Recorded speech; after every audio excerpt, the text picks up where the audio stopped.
दोस्तों नमस्कार। स्वागत है आप सभी का। मैं धनंजय सिंह आप सभी का स्वागत करता हूं। आप सभी का मैं धनंजय सिंह आप सभी का स्वागत करता हूं इस सिविल सर्विसेज में। और इस लेक्चर सीरीज में ये टोटल 50 प्लस लेक्चर की एक सीरीज होगी, जिसमें हम लोग एमसीक्यू सेशन करेंगे। 999 एमसीक्यू आपके करंट अफेयर्स से होंगे, जो जुलाई 2022 से लेकर के अप्रैल 2023 तक का, यानी कि आपके लगभग 10 से 11 महीने का कंप्लीट करंट अफेयर्स रहेगा, जो कि आपके लिए आ, बहुत ही इंपॉर्टेंट है। और आप जो है इसके लिए जो भी UPPCS, basically RO, UPPCS, BEO, अन्य भी जो एमपीपीसीएस एग्जाम है उसके लिए बहुत ज्यादा महत्वपूर्ण है। यूपीएससी के लिए भी आप इसको ले सकते हैं। इसकी कॉस्ट मात्र 199 है दोस्तों, मतलब कि आपको 20 पैसे भी नहीं देने हैं।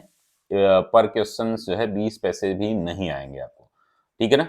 तो यानी कि 1 रुपए में आप 5 क्वेश्चन यहाँ पर विथ एक्सप्लेनेशन और वीडियो क्लासेस दोनों होंगी।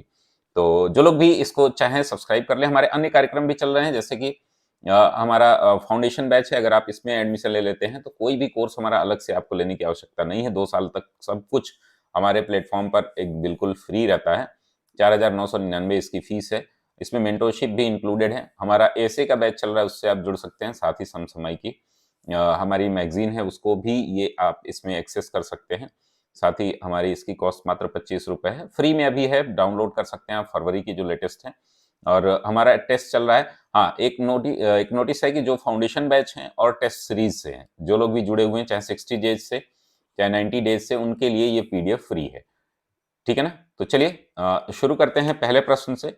और ये प्रश्न जो है हिंदी में होंगे, ठीक है ना। हिंदी में होंगे, क्योंकि जो है इंग्लिश में थोड़ी सी समस्या हो रही है ट्रांसलेट करने में और अन्य चीजों में। और पीडीएफ बहुत ज्यादा हो जा रहा है। आपको करंट अफेयर्स जो है मेरे ख्याल से एक ही भाषा में पढ़ें। पीडीएफ निकालने में भी लोगों को समस्या हो रही है कि इंग्लिश वाला जो है, हिंदी वाले थोड़ा सा ज्यादा स्टूडेंट है हमारे। तो पहला प्रश्न है दोस्तों, इसको हम लोग थोड़ा जल्दी करेंगे। 25 मिनट में 25 क्वेश्चन कोशिश करेंगे कि आपका कंप्लीट हो जाए, ठीक है ना।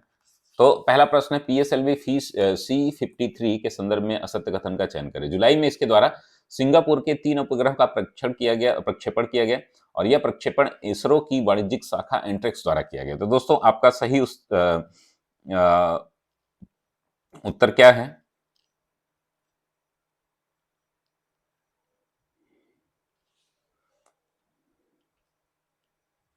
इसके बारे में हम लोग बात करेंगे। तो ये इसका सही उत्तर है दोस्तों, कि आपका ये वाला जो है एंट्रिक्स ना होकर के ये किसने किया है? ये आपका न्यू इंडिया स्पेस लिमिटेड, जो दूसरी इसकी 2 वाणिज्यिक शाखाएं हैं ना इसरो की, उसमें न्यू स्पेस इंडिया लिमिटेड इसने किया है।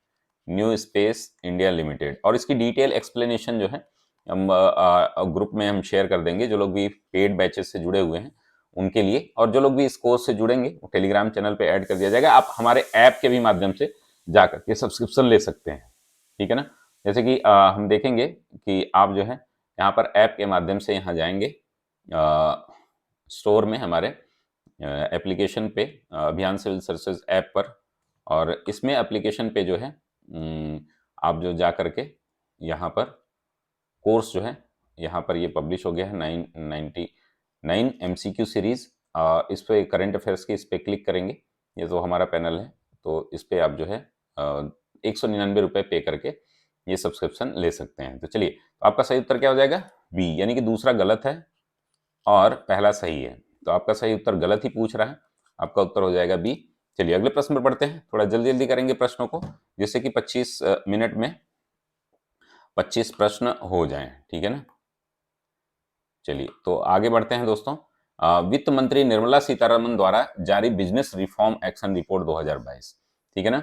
कौन सा राज्य टॉप अचीवर्स की श्रेणी में शामिल नहीं है, ठीक है ना। एक सीरीज जारी की गई थी, एक रिपोर्ट जारी की गई थी, बिजनेस रिफॉर्म एक्शन सीरीज। उसमें जो है टॉप अचीवर्स की श्रेणी में कौन सा नहीं है? टॉप अचीवर्स में कुल 6 राज्य हैं, आंध्र प्रदेश, गुजरात, हरियाणा, कर्नाटक, पंजाब और तेलंगाना। इसमें जो है दोस्तों केरल नहीं है। आपका सही उत्तर हो जाएगा डी, केरल नहीं है दोस्तों। और इसमें उत्तर प्रदेश का हम देख लेंगे कि उत्तर प्रदेश जो है ये अचीवर्स की श्रेणी में है। टॉप अचीवर्स में 6 राज्य हमने बताया था। टॉप अचीवर्स, इसकी डिटेल एक्सप्लेनेशन आप क्या करिए, इसको पॉज करके आप कमेंट करते जाइए। जैसे ही मैं पूछ रहा हूं वैसे जो है वीडियो देखते हुए भी आप अपने सही उत्तर जो आपको लगे वो टॉप अचीवर्स में आपका आंध्र प्रदेश है, पंजाब है, हरियाणा है, आपका गुजरात है, कर्नाटक है और तेलंगाना है। गुजरात है, कर्नाटक है और तेलंगाना है, ठीक है ना। तो ये सब जो है टॉप अचीवर्स में है। अचीवर्स में आपका केवल जो है यूपी है और कुल मिलाकर के 7 राज्य, हिमाचल प्रदेश है, महाराष्ट्र है, उड़ीसा, उत्तराखंड। वहीं एस्पायर में असम, केरल, केरल जो है एस्पायर में है, ठीक है ना। अगर आपसे यहां से पूछा जाए कि क्या है तो ये एस्पायर में है, क्लियर है ना। तो ये आपको दूसरे प्रश्न का उत्तर है। चलिए अगले प्रश्न पर बढ़ते हैं। रैंप कार्यक्रम जो है के संदर्भ में असत्य कथन का चयन करें।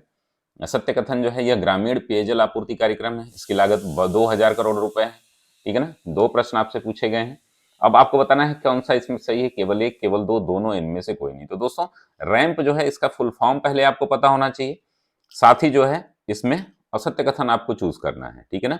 तो प्रधानमंत्री द्वारा जो है यह दिल्ली में उद्यमी भारत कार्यक्रम में भाग लिया गया और उसी के दौरान एमएसएमई सेक्टर की क्षमता और नवाचार को बढ़ाने के लिए रैंप प्रोग्राम लॉन्च किया गया है। रैंप का फुल फॉर्म कमेंट बॉक्स में बताते रहिए, बहुत सारे प्रश्न मैं आपसे पूछता भी रहूंगा, जो लोग हमारे डेली क्लास कर रहे हैं वो लोग उत्तर देते रहेंगे। ये रिकॉर्डेड वीडियो होगी और इसकी पूरी जो है सीरीज आपको 50 की रिकॉर्डेड मिलती रहेगी प्रतिदिन, आज से ही 20 जनवरी से ही।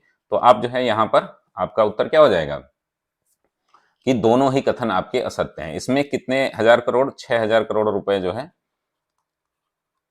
दिए गए हैं रुपए इसमें इन्वेस्ट करने के लिए। और रैंप कार्यक्रम किससे संबंधित है, एमएसएमई सेक्टर की क्षमता और नवाचार को बढ़ाने के लिए। चलिए चौथे प्रश्न पर बढ़ते हैं। एशिया पैसिफिक सस्टेनेबिलिटी इंडेक्स, ठीक है ना, के संदर्भ में सत्य कथन चुने। यह रिपोर्ट संयुक्त राष्ट्र पर्यावरण संगठन द्वारा जारी की गई, इसमें शीर्ष 20 शहरों में 4 भारतीय शहरों को शामिल किया गया है, ठीक है ना। और कोई भी जानकारी हमारे कोर्स से लेनी है, जैसे एसए के क्लास चल रही है, फाउंडेशन बैच चल रहा है, तो आप इस पर व्हाट्सअप कर सकते हैं।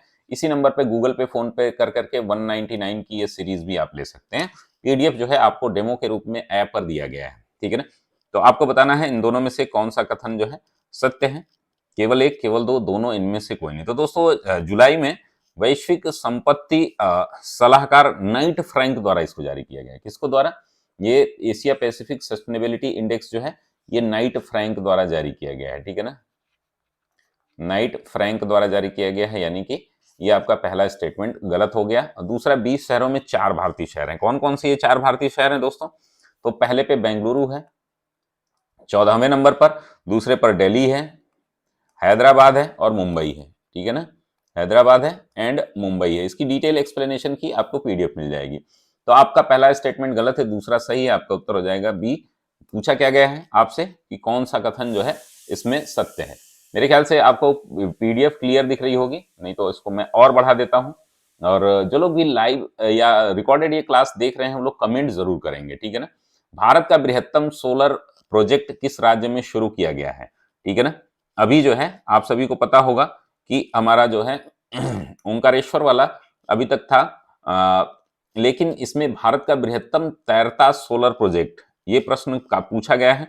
और इसकी उत्पादन क्षमता कितनी है, ये तेलंगाना में जो हमारा रामागुंडम वाला है, ये प्रोजेक्ट जो है 100 मेगावाट क्षमता कर 500 एकड़ में फैली हुई है। ये जलाशय जो है परियोजना 500 एकड़ में, ठीक है ना, बृहत्तम है, ठीक है ना, 500 एकड़ में ये फैली है। सबसे ज्यादा हाईएस्ट प्रोडक्शन वाला जो है मेरे ख्याल से, एक बार कमेंट करिएगा, वो ओंकारेश्वर वाला है। इसकी जो क्षमता है प्रत्येक ब्लॉक की 2.5 मेगावाट है। इस तरह का भारत की सबसे बड़ी परियोजना है ये, ठीक है ना। चलिए अगले प्रश्न पर बढ़ते हैं। फाइनेंशियल एक्शन टास्क फोर्स के संदर्भ में गलत कथन का चयन करें, यानी कि इसमें असत्य पूछ रहा है आपसे। हाल ही में मलेशिया के डी राजा कुमार को इसका अध्यक्ष बनाया गया है। भारतवर्ष 2014 में इसका पूर्णकालिक सदस्य बना था। आपको बताना है कौन सा कथन जो है आपका असत्य है, सत्य है, गलत है, सॉरी असत्य है, यानी कि गलत है पूछ रहा है। देखिए हाल ही में मलेशिया के सिंगापुर में मनी लॉन्ड्रिंग निगरानी संस्था एफएटीएफ, ठीक है ना, इसका अध्यक्ष बनाया गया है टी राजा कुमार को। इनकी नियुक्ति जो है वो 2 वर्ष के लिए हुई है। और भारत जो है इसका सदस्य कब बना है, यानी कि ये 2010 में बना है, ठीक है ना। तो ये स्टेटमेंट आपका गलत है। आपका सही उत्तर क्या हो जाएगा, गलत ही पूछ रहा है, तो आपका उत्तर हो जाएगा बी, ठीक है ना। चलिए आगे बढ़ते हैं। आगे प्रश्न पर बढ़ते हैं दोस्तों। अगला प्रश्न क्या कह रहा है कि फाइनेंशियल एक्शन टास्क फोर्स के संदर्भ में गलत का चयन करें। सॉरी सॉरी,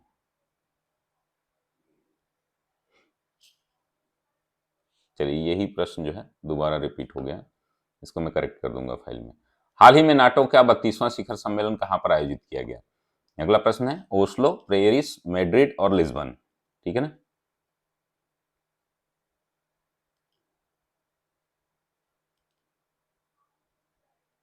एक मिनट,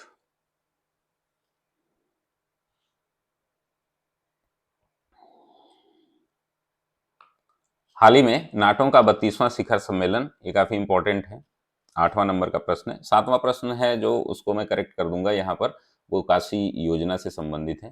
ठीक है ना। तो हाल ही में नाटो का 32वां शिखर सम्मेलन कहाँ पर आयोजित किया गया? तो दोस्तों ये मैड्रिड में आयोजित किया गया है, आपका सही उत्तर हो जाएगा सी।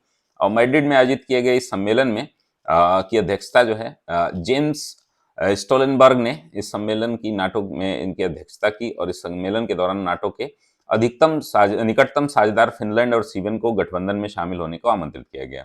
वहीं वर्तमान में 30 सदस्य हैं इसके, और इसका मुख्यालय कहाँ पर है? ब्रुसेल्स में है। और नाटो का गठन जो है 4 अप्रैल 1949 को हुआ था।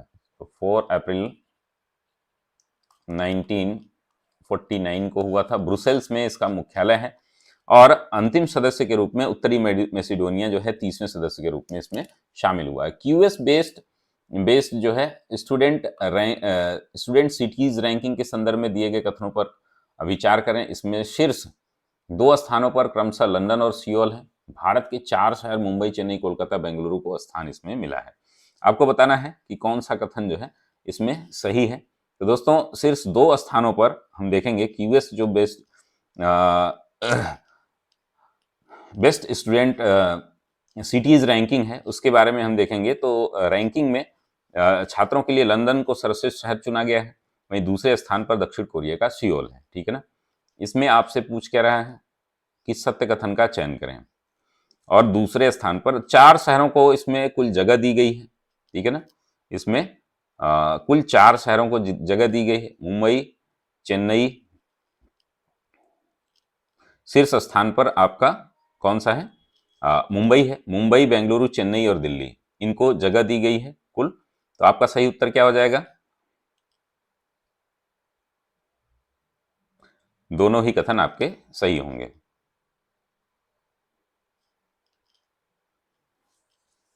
ठीक है ना। आपका सही उत्तर क्या हो जाएगा? सी। क्लियर है।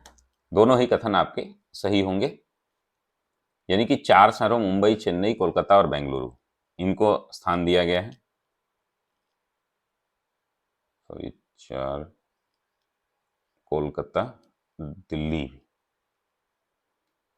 मुंबई, चेन्नई, बेंगलुरु और कलकत्ता नहीं है, इसमें कौन है? दिल्ली है।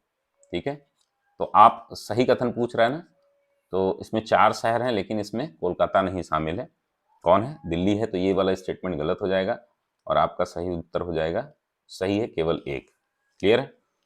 चलिए अगले प्रश्न पर बढ़ते हैं। बैंक बोर्ड ब्यूरो के संदर्भ में असत्य कथन का चयन करें। इसका गठन वर्ष 2018 में किया गया था। जुलाई में इसका नाम बदलकर वित्तीय सेवा संस्थान ब्यूरो कर दिया गया है।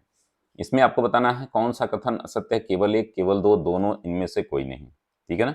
बैंक बोर्ड ब्यूरो के बारे में आपको बताना है कौन सा कथन इसमें सही है। तो दोस्तों इसमें आपको असत्य कथन का चयन करना है, कौन सा कथन असत्य है। ठीक है ना। जुलाई में इसका नाम बदलकर क्या कर दिया गया? वित्तीय सेवा संस्थान ब्यूरो कर दिया गया, जिसको मैंने बताया था आप सभी को। आपका दूसरा स्टेटमेंट सही है, लेकिन इसका गठन कब हुआ था दोस्तों? तो 2016 में हुआ था।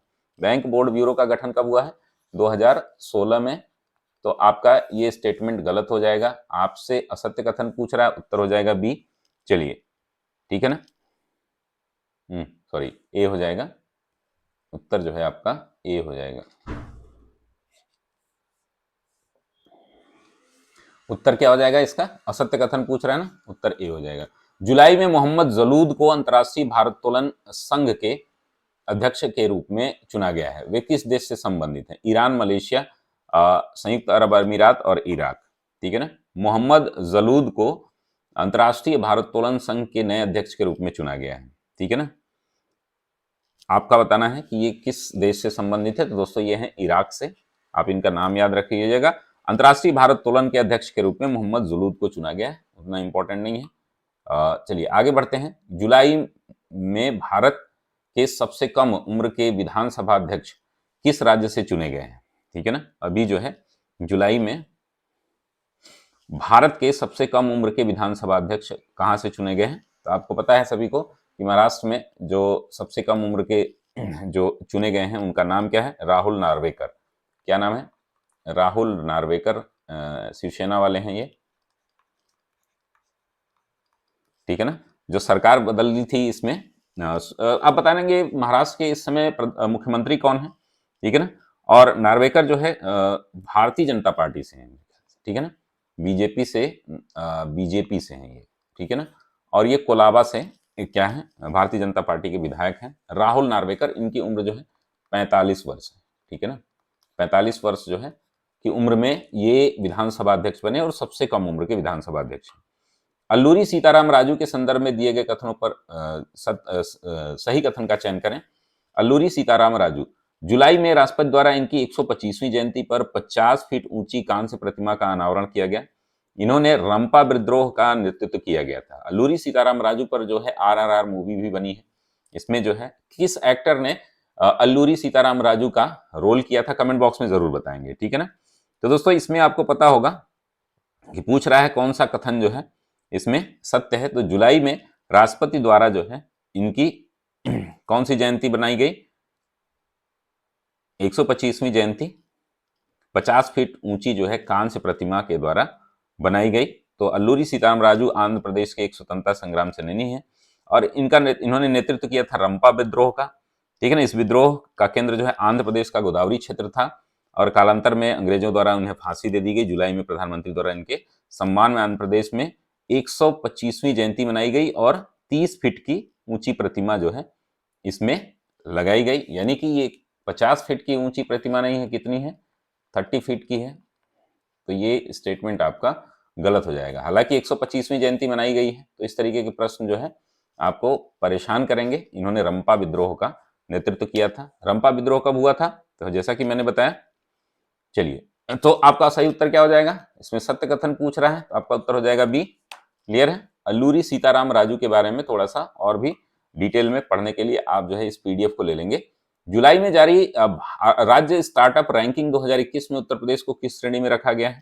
ठीक है ना, स्टार्टअप रैंकिंग में उत्तर प्रदेश को कौन सी श्रेणी में रखा गया है? स्टार्टअप रैंकिंग 2021 जारी की गई आपको 22 जुलाई 2022 में, ठीक है ना।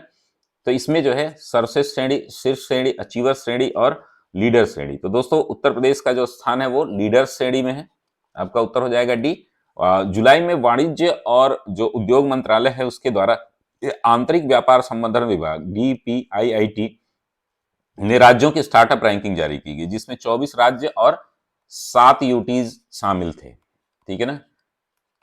24 स्टेट हैं और 7 यूटीज जो है इसमें शामिल हुए। इस रैंकिंग में गुजरात और कर्नाटक और मेघालय, ठीक है ना, सर्वश्रेष्ठ प्रदर्शन वाले में चुना गया है। सर्वश्रेष्ठ श्रेणी में गुजरात है, कर्नाटक है और मेघालय है, ठीक है ना। शीर्ष प्रदर्शन करने वाले राज्यों में संघ शासित प्रदेशों में केरल है, महाराष्ट्र है, तेलंगाना है, उड़ीसा है, जम्मू कश्मीर है। लीडर की श्रेणी में आपके साथ जो है हमारे पंजाब, तमिलनाडु, उत्तराखंड, उत्तर प्रदेश और असम है, ठीक है ना। तो ये श्रेणी आप याद रखेंगे। क्लियर है? चलिए अगले प्रश्न पर पढ़ते हैं। प्रश्न संख्या 15, निम्नलिखित कथनों में से असत्य कथन का चयन करें। भारतीय विमानपत्तन प्राधिकरण ने उत्तर प्रदेश सरकार के 7 हवाई अड्डों का परिचालन हेतु समझौता किया है, ठीक है ना। यह समझौता 30 वर्षों के लिए हुआ है, ठीक है। कमेंट बॉक्स में बताइए कौन सा उत्तर जो है इसका असत्य है। यानी कि भारत सरकार द्वारा जो है भारतीय विमानपत्तन प्राधिकरण ने उत्तर प्रदेश के कितने हवाई अड्डों का परिचालन हेतु समझौता किया है 30 वर्षों के लिए? तो ये दोस्तों है 5 हवाई अड्डा। इन 5 हवाई अड्डों के नाम आप याद रखेंगे। मोस्ट इंपोर्टेंट क्वेश्चन है ये सीरीज का। और इसमें जो है 30 वर्षों के लिए समझौता किया गया है। असत्य कथन पूछ रहा है तो आपका उत्तर क्या हो जाएगा? पहला असत्य है, उत्तर हो जाएगा ए। और दोस्तों इसमें कौन कौन से हैं 5 नाम याद रखिएगा। पहला तो एक आपका है अलीगढ़, दूसरा है आजमगढ़, ठीक है ना, ये दोनों नाम याद रखिएगा ए से, ठीक है ना। उसके बाद चित्रकूट, चित्रकूट का हवाई अड्डा है। फिर मुरईपुर, मुड़रपुर, मुड़रपुर और श्रावस्ती।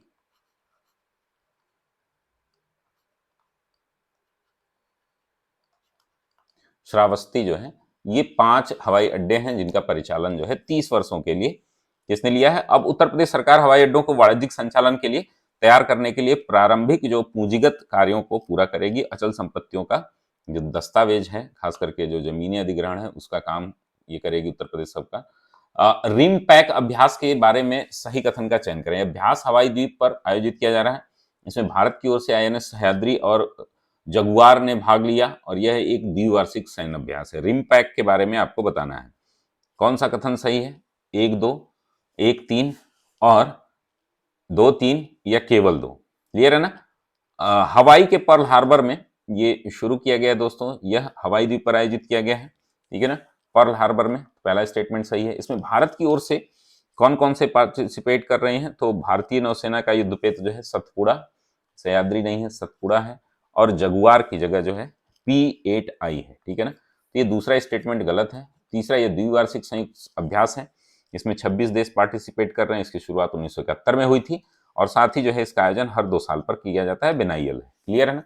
तो आपका उत्तर हो जाएगा 1 और 3। दूसरा स्टेटमेंट आपका गलत है। जुलाई में तीसरा अंतर्राष्ट्रीय ड्रोन एक्सपो कहां पर आयोजित किया गया था? हैदराबाद, गुवाहाटी, कोलकाता, नई दिल्ली। कमेंट बॉक्स में आपको बताना है। तो यह जुलाई में तीसरा हवाई ड्रोन एक्सपो कहां पर आयोजित किया गया था? कमेंट बॉक्स में कमेंट करते रहिए। डी, नई दिल्ली में किया गया था। राज्य खाद्य रैंकिंग सूचकांक के बारे में असत्य कथन का चयन करें, ठीक है ना। एक्सपो के बारे में ये जान लीजिए कि अंतर्राष्ट्रीय ड्रोन एक्सपो नई दिल्ली में वर्ष 2021 में आयोजित किया गया था। दूसरा अंतर्राष्ट्रीय ड्रोन एक्सपो, और ये तीसरा है, ठीक है ना, नई दिल्ली में ही तीसरा भी किया गया है। राज्य खाद्य रैंकिंग सूचकांक के बारे में असत्य कथन का चयन करें। इसमें उत्तर प्रदेश को अंतिम स्थान प्राप्त हुआ है। यह MFSA के लिए तीसरा राष्ट्रीय सूचकांक है, ठीक है ना। आपको बताना है इसमें कौन सा कथन असत्य है, ठीक है ना। कौन सा कथन असत्य है? केवल 1, केवल 2, दोनों, इनमें से कोई नहीं। तो केंद्रीय उपभोक्ता मामले मंत्रालय, ठीक है ना, इसने जो है राज्य खाद्य सार्वजनिक वितरण मंत्रालय द्वारा राज्य खाद्य सुरक्षा पर रैंकिंग जारी की। इस रैंकिंग में खाद्य सुरक्षा अधिनियम 2013 के संदर्भ में इसको जारी किया गया है। यह इस रैंकिंग में उड़ीसा पहले स्थान पर और उत्तर प्रदेश दूसरे स्थान पर है, ठीक है ना। तो ये पहला स्टेटमेंट गलत हो गया, यानी कि फर्स्ट पर क्यों कौन है? ओडिशा, और सेकंड पर यूपी है अपना, ठीक है ना। और तीसरे पर कौन है दोस्तों? तो तीसरे पर आपका सिक्किम है। और यह NSFA के लिए राज्य रैंकिंग का पहला संस्करण है। तीसरा संस्करण ना होकर के ये फर्स्ट है, तो ये मोस्ट इंपॉर्टेंट हो जाएगा आपका। यूपी दूसरे स्थान पर भी है। तो ये दोनों स्टेटमेंट आपके गलत हैं। आपसे पूछ रहा है कौन गलत है, भाई दोनों गलत हैं। क्लियर है ना। तो ये बहुत ही बेसिक प्रश्न है, इसको जरूर याद रखिएगा। स्टार्टअप स्कूल इंडिया के संदर्भ में सत्य कथन चुने। यह पहल माइक्रोसॉफ्ट द्वारा भारत में शुरू की गई। यह पहल टीयर 2 और टीयर 3 शहरों के लिए है, ठीक है ना। केवल 1, केवल 2, दोनों, इनमें से कोई नहीं। माइक्रोसॉफ्ट द्वारा भारत में शुरू की गई है। स्टार्टअप स्कूल इंडिया पहल के बारे में पूछा जा रहा है, ठीक है ना। तो आपका सही उत्तर क्या है? आपसे सत्य कथन पूछ रहा है। तो दोस्तों, जुलाई में भारत के छोटे और मध्यम शहरों में स्टार्टअप उद्यमिता को लागू करने के टीयर 2 और टीयर 3 सिटी में माइक्रोसॉफ्ट ना होकर के ये गूगल है, ठीक है ना। गूगल ने शुरू किया है, ठीक है ना। स्टार्टअप स्कूल इंडिया किसने शुरू किया है? गूगल ने शुरू किया है, और ये टीयर 2 और टीयर 3 सिटी के लिए है। यानी कि आपसे पूछ रहा है सत्य कथन, तो आपका उत्तर हो जाएगा बी, पहला स्टेटमेंट गलत है, ठीक है ना। अब ये 10,000 स्टार्टअप को सहायता प्रदान करेगा। टीयर 2 शहरों में वे शहर जिनकी आबादी जो है 50,000 से क्या 1 लाख तक होती है। टीयर 3 ऐसे हैं जिनकी आबादी 20,000 से 50,000 तक होती है, ठीक है ना। टीयर 2 और टीयर 3 सिटी। नाटो परिग्रहण प्रोटोकॉल पर हाल ही में किन किन देशों ने हस्ताक्षर किए हैं? पोलैंड, स्वीडन, यूक्रेन और फिनलैंड, ठीक है ना। नाटो परिग्रहण प्रोटोकॉल जो है वो क्या है? चलिए इसको डिटेल में देख लेते हैं दोस्तों। तो इसमें जो है कौन कौन से लोग ज्वाइन किए हैं अभी? तो आपका स्वीडन और फिनलैंड ये जारी जारी किए हैं। अभी हमने बताया था एक प्रश्न और भी इससे बना हुआ था, तो आपका सही उत्तर हो जाएगा 2 और 4 यानी कि सी। जुलाई में फिनलैंड और स्वीडन ने जो इसकी बैठक हुई थी मैड्रिड में, हमने बताया था, उसमें इनको जो है बुलाया गया है। परिग्रहण का मतलब होता है यह जो है अब इसकी सदस्यता के लिए स्टार्टिंग शुरू हो जाएगी। G20 से प्रश्न काफी इंपॉर्टेंट है। G20 के संदर्भ में असत्य कथन चुने, इस बार आपसे प्रश्न यहां से कई बनेंगे क्योंकि भारत में G20 का सम्मेलन 2023 का हो रहा है, लेकिन 2022 के बारे में यहाँ पूछा जा रहा है। जुलाई में इसके विदेश मंत्रियों की बैठक सिंगापुर में आयोजित की गई। बांग्लादेश G20 का सदस्य देश है। आपको बताना है कौन सा कथन इसमें सही है। तो जुलाई में विदेश मंत्रियों की जो बैठक हुई थी G20 की, वो इंडोनेशिया के बाली में हुई थी, ना कि सिंगापुर में हुई थी। कहां पर हुई थी? बाली में हुई थी। यानी कि पहला असत्य कथन पूछ रहा है, पहला स्टेटमेंट तो असत्य हो गया, ठीक है ना। इस बैठक में भारत का प्रतिनिधित्व विदेश मंत्री जो हमारे एस जयशंकर ने किया, ठीक है ना। तो यहां पर दोस्तों कुल 19 देश हैं और एक यूरोपियन यूनियन है, ठीक है ना। इसमें 19 कंट्रीज हैं। 19 कंट्रीज में Argentina, Australia, Brazil, Canada, France, Italy, Japan, Mexico, रूस, इसमें जो है आपका बांग्लादेश नहीं शामिल है, ठीक है ना। इसमें जो है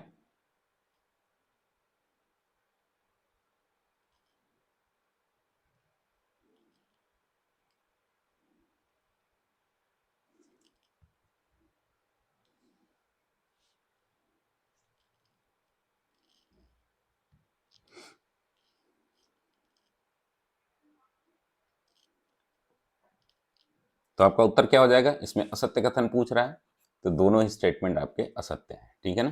आपका उत्तर हो जाएगा सी। चलिए 5 प्रश्न और बचे हैं, थोड़ा जल्दी कर लेते हैं हम लोग। 4 प्रश्न। स्टेच्यू ऑफ पीस के बारे में दिए गए कथनों पर असत्य कथन के का चयन करें। जुलाई में यह स्टेच्यू श्रीनगर में स्थापित की गई स्टेच्यू आदि शंकराचार्य से संबंधित है। अगले वर्ष उत्तर प्रदेश सरकार द्वारा भी स्टेच्यू का निर्माण किया जाएगा। इसमें आपको स्टेटमेंट पूछे गए हैं। कौन सा कथन सही है? 2-3-1-2-1-3-1-2-3, ठीक है ना। तो आपसे पूछा जा रहा है कि जुलाई में जो स्टेच्यू बनाया गया, स्टेच्यू ऑफ पीस की प्रतिमा जम्मू कश्मीर की राजधानी श्रीनगर में स्थापित की गई, ठीक है ना। इससे आपसे असत्य कथन पूछ रहा है, ध्यान रखिएगा। पहला स्टेटमेंट तो सही है, स्टेच्यू ऑफ। तो यह स्टेच्यू जो है आदि शंकराचार्य के बारे में नहीं है, ये किससे संबंधित है? रामानुजाचार्य से संबंधित है। किससे? रामानुजाचार्य। क्लियर है ना? रामानुजाचार्य से संबंधित है, यानी कि दूसरा स्टेटमेंट गलत है। अगले वर्ष जो है ये माना जा रहा है कि रामानुजाचार्य जो है उसकी उनकी मूर्ति जो है, आपने देखा कि इससे पहले नरेंद्र मोदी ने हैदराबाद में स्वामी रामानुजाचार्य की 216 फीट जो है प्रतिमा स्थापित की। और ये जो झेलम नदी किनारे भी श्रीनगर में किया जा रहा है, इनका वर्चुअली उद्घाटन इन्होंने किया हमारे गृह मंत्री द्वारा, यानी कि अमित शाह जी द्वारा। अगले वर्ष गुजरात सरकार जो है वो करेगी आपके स्टेच्यू ऑफ पीस का निर्माण। तो यानी कि ये दोनों स्टेटमेंट गलत हैं। आपसे पूछा गया गलत ही, आपका उत्तर हो जाएगा 2 और 3 यानी कि ए। राष्ट्रीय संस्मारक प्राधिकरण ने डॉक्टर बी आर अंबेडकर से जुड़े किन किन स्थानों को राष्ट्रीय महत्व का स्थल घोषित करने की सिफारिश की है? पुणे, जलगांव, सतारा, महू, भोपाल, बड़ोदरा। सतारा और बड़ोदरा, काफी इंपॉर्टेंट प्रश्न है ये। राष्ट्रीय स्मारक जो है, जो कि बी आर अम्बेडकर जी के जीवन से जुड़े हुए 2 नए स्थल हैं, इनके बारे में आपको जानना है। ये 2 स्थल कौन कौन से हैं दोस्तों? कमेंट बॉक्स में बताते रहिए। ये है एक सतारा और दूसरा है बड़ोदरा। अब सतारा में क्या हुआ था दोस्तों? तो सतारा अवस्था ने जहां पर इन्होंने अपना हाई स्कूल किया था, ठीक है ना, ठीक है ना। ये हाई स्कूल पर हाई स्कूल यहाँ से किया था। और बड़ोदरा में 1917 में अस्पृश्यता उन्मूलन यहाँ पर चलाया था इन्होंने। तो इन दोनों को शामिल किया गया है। इसके अलावा राजस्थान के जो मानगढ़ पहाड़ी है ना, उसको भी शामिल किया गया, वहां से भी प्रश्न बना हुआ है, आगे हम लोग बात करेंगे। संयुक्त राष्ट्र की कुपोषण रिपोर्ट के अनुसार भारत में कुपोषण की स्थिति पिछले वर्ष में घट करके कितनी हो गई? तो ये डेटा जो है उतना इंपॉर्टेंट नहीं है, फिर भी आप याद रखेंगे, अगर याद कर पा रहे हैं तो ठीक है, नहीं तो बहुत इंपॉर्टेंट नहीं है। 224.3 मिलियन जो है ये कम हो गई, 15 वर्षों में घट करके कितनी हो गई है? 224.3 मिलियन, ठीक है ना। 2004 से 2006 के बीच जो है कुपोषितों की संख्या 247.8 मिलियन थी, ठीक है ना। तो ये आप याद रखिएगा, वैश्विक स्तर पर भी इनकी संख्या दी गई है। उतना इंपॉर्टेंट नहीं। और अंतिम प्रश्न देख लेते हैं दोस्तों। विश्व जनसंख्या दिवस के संदर्भ में निम्नलिखित कथन का चयन करें। यह दिवस हर साल 11 जुलाई को मनाया जाता है। वर्ष 2022 के इस दिवस की थीम जनसंख्या, स्वास्थ्य, जलवायु परिवर्तन और खाद्य सुरक्षा थी। केवल एक, केवल दो, दोनों, इनमें से कोई नहीं। आपको बताना है कि कौन सा कथन जो है इसमें सही है। ठीक है ना। तो प्रतिवर्ष आप सभी को पता है कि 11 जुलाई को यह दिवस मनाया जाता है। ठीक है ना, विश्व जनसंख्या दिवस। और इस बार की इसकी थीम क्या थी? 8 बिलियन की दुनिया सभी के लिए, लचीले भविष्य की ओर। यानी कि जनसंख्या, स्वास्थ्य, जलवायु परिवर्तन नहीं थी। 8 बिलियन आप याद रखिएगा, आपका उत्तर हो जाएगा केवल ए। ठीक है ना। तो ये रही कंप्लीट जानकारी। आपको पता है कि 11 जुलाई 1989 को विश्व में अनुमानित जो जनसंख्या थी 5 अरब हुई थी। उसी दिन से जो है ये मनाया जा रहा है विश्व जनसंख्या दिवस। 1989 में इसे मंजूरी दी गई थी विश्व जनसंख्या दिवस मनाने के लिए। और भारत जो है जनसंख्या में अब चीन को क्रॉस कर चुका है।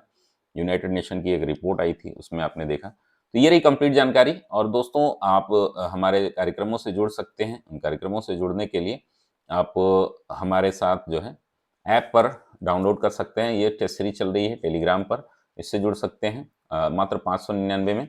जो लोग ये टेस्ट सीरीज लेंगे उनके लिए ये कार्यक्रम फ्री रहेगा, ये भी ध्यान रखना है आपको। समसामयिकी हमारी मात्र 25 रुपये में भी पहली फ्री है, इसको आप ले सकते हैं। 1499 में दोस्तों हमारा ये एसे राइटिंग का कोर्स चल रहा है, इससे जुड़ सकते हैं। और साथ ही हमारा फाउंडेशन बैच है, इससे जुड़ सकते हैं। इसमें बहुत सारे फीचर्स हैं। अगर आप एक कोर्स ले लेते हैं तो आपको कोई भी कोर्स पूरे 2 साल तक नहीं लेना होगा। वैलिडिटी इसकी 2 साल है। तो ये रही कंप्लीट जानकारी। मिलते हैं हम लोग, तब तक के लिए धन्यवाद। स्वस्थ रहिए, मस्त रहिए, व्यस्त रहिए।